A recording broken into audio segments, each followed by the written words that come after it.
18 जुलाई 2026 रात के 3:30 बजे दिल्ली का जंतर मंतर सुनसान पड़ा है।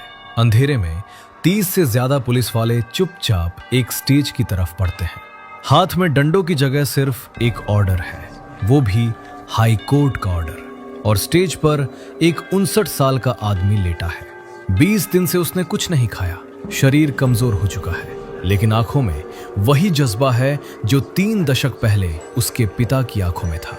ये कोई आम इंसान नहीं है, ये वो आदमी है जिसकी कहानी देखकर पूरा इंडिया 2009 में सिनेमा हॉल में रो पड़ा था। और आज इसी आदमी को उसकी मर्जी के खिलाफ जबरदस्ती हॉस्पिटल ले जाया जा रहा है। किसी को नहीं पता था कि इसके सिर्फ 10 महीने पहले इसी आदमी को इंडिया के सबसे सख्त कानून के तहत जेल भेजा गया था। और ये कहानी अभी खत्म नहीं हुई। इस कहानी की शुरुआत समझने के लिए हमें कई साल पीछे जाना होगा। लद्दाख के लेह जिले के एक छोटे गांव उलेयरटोकपो में पैदा हुए थे Sonam Wangchuk. Family middle class थी, लेकिन एक चीज उस फैमिली में खास थी, लड़ाई करने का तरीका। वांगचुक के पिता सोनम नामग्याल खुद एक नेता थे और 1980 के दशक में लद्दाख के लोगों के हक के लिए हंगर स्ट्राइक कर चुके थे। कहा जाता है कि खुद प्राइम मिनिस्टर इंदिरा गांधी ने उनका व्रत एक गिलास जूस पिलाकर खत्म करवाया था। बचपन में वांगचुक को श्रीनगर भेजा गया पढ़ाई के लिए, जहां क्लासेस उर्दू और हिंदी में होती थी, 2 भाषाएं जो वो ठीक से समझते भी नहीं थे। वो खुद कहते थे कि क्लास में सबसे बेवकूफ लड़का जैसा महसूस होता है। वांगचुक ने बाद में एक इंटरव्यू में कहा, मैं लद्दाख का वो डम लड़का था जिसे हिंदी या इंग्लिश नहीं आती थी। एक चीज थी जो वांगचुक को सबसे अलग बनाती थी, हार मानकर चुप बैठना उसकी फितरत में नहीं था। उन दिनों लद्दाख में स्कूल सिस्टम एक पुराने, बोरिंग, रट्टा मार के याद करो तरीके पर चलता था। हर साल सैकड़ों लद्दाखी बच्चे 10वीं क्लास का एग्जाम फेल कर देते थे, सिर्फ इसलिए क्योंकि उन्हें पढ़ाया ही गलत तरीके से जाता था। वांगचुक ने इंजीनियरिंग की, फिर टीचिंग शुरू की और एक दिन फैसला किया कि अगर सिस्टम बच्चों के लिए काम नहीं कर रहा तो नया सिस्टम बनाओ। उन्होंने शुरू की एक संस्था SECMOL, जहां वो बच्चे आते थे जिन्हें स्कूल ने फेल कहा था। वहां पढ़ाई का तरीका बिल्कुल अलग था, किताबों से ज्यादा हाथों से सीखना, सोलर पावर्ड बिल्डिंग्स, खुद के हाथों से बनाए गए घर और एक सोच कि हर बच्चा जीनियस है, बस तरीका सही चाहिए। यही कहानी 2009 में बॉलीवुड की सबसे बड़ी फिल्म 3 इडियट्स के कैरेक्टर फुनसुक वांगडू की नींव बन गई। ये रोल पर्दे पर खुद आमिर खान ने निभाया था। पूरे देश ने सिनेमा हॉल में तालियां बजाई, बिना जाने कि ये कहानी किसी रियल इंसान की थी। लेकिन वांगचुक को नहीं पता था कि उसके पिता की तरह एक दिन उसे भी अपनी सबसे बड़ी लड़ाई खाने पीने को छोड़कर लड़नी पड़ेगी। 2019 में एक बड़ा फैसला आया। जम्मू कश्मीर से आर्टिकल 370 हटाया गया और लद्दाख एक नया यूनियन टेरिटरी बन गया।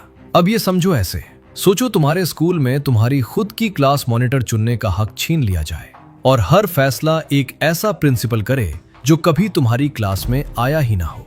कैसा लगेगा? यही लद्दाख के लोगों के साथ हुआ। यूनियन टेरिटरी तो मिल गया, लेकिन अपनी खुद की असेंबली नहीं मिली, मतलब अपना कानून बनाने का हक नहीं। जमीन, नौकरी और कल्चर सब कुछ बाहर से कंट्रोल होने लगा। लद्दाख के लोग मांग रहे थे 2 चीजें, पूरी स्टेटहुड या कम से कम 6th शेड्यूल में शामिल होना। इसे एक स्पेशल प्रोटेक्शन कार्ड समझो, जो देश के कुछ ट्राइबल इलाकों को दिया जाता है ताकि उनकी जमीन, नौकरी और संस्कृति बाहर वाले लोग ना कब्जा कर सके। क्यों इतना जरूरी था ये कार्ड? क्योंकि लद्दाख एक छोटा सा इलाका है, सिर्फ कुछ लाख लोग, लेकिन जमीन बहुत बड़ी है, रिसोर्सेस बहुत है और अब कोई भी बाहर से आकर यहाँ जमीन खरीद सकता था, बिजनेस लगा सकता था। लद्दाख के लोग डरते थे कि धीरे धीरे उनकी अपनी पहचान ही खो जाएगी। जनवरी 2023 में वांगचुक ने पहली बार इसके लिए कदम उठाया। सब जीरो तापमान में 5 दिन का हंगर स्ट्राइक रहे। ये एक छोटी सी शुरुआत थी, लेकिन वांगचुक को यकीन हो गया था ये तरीका काम करता है। लोग सुन रहे थे। अब शुरू हुआ असली आंदोलन। दिन महीनों में बदल गए। 2024 में वांगचुक ने अपना सबसे बड़ा कदम उठाया। लेह में 21 दिन का हंगर स्ट्राइक, सब 0 डिग्री ठंड में। 6 मार्च से 26 मार्च तक पूरे देश का ध्यान लद्दाख की तरफ गया। 10,000 लोग एक दिन प्रोटेस्ट साइट पर जमा हुए। कुछ महीने बाद वांगचुक ने दिल्ली चलो पदयात्रा शुरू की। लेह से दिल्ली तक 1 महीने का पैदल यात्रा। दिल्ली बॉर्डर पर उसे और 120 साथियों को रोका गया, गिरफ्तार किया गया, लेकिन वांगचुक ने हार नहीं मानी। पुलिस स्टेशन के अंदर ही इनडेफिनिट फास्ट शुरू कर दिया। अक्टूबर 2024 में दिल्ली के लद्दाख भवन में 16 दिन का फास्ट चला। आखिर में सरकार ने लिखित वादा दिया कि बातचीत दोबारा शुरू होगी और एक मीटिंग की तारीख भी तय हो गई, और वो तारीख थी 3 दिसंबर। मीडिया वांगचुक को नेशनल हीरो की तरह दिखा रही थी।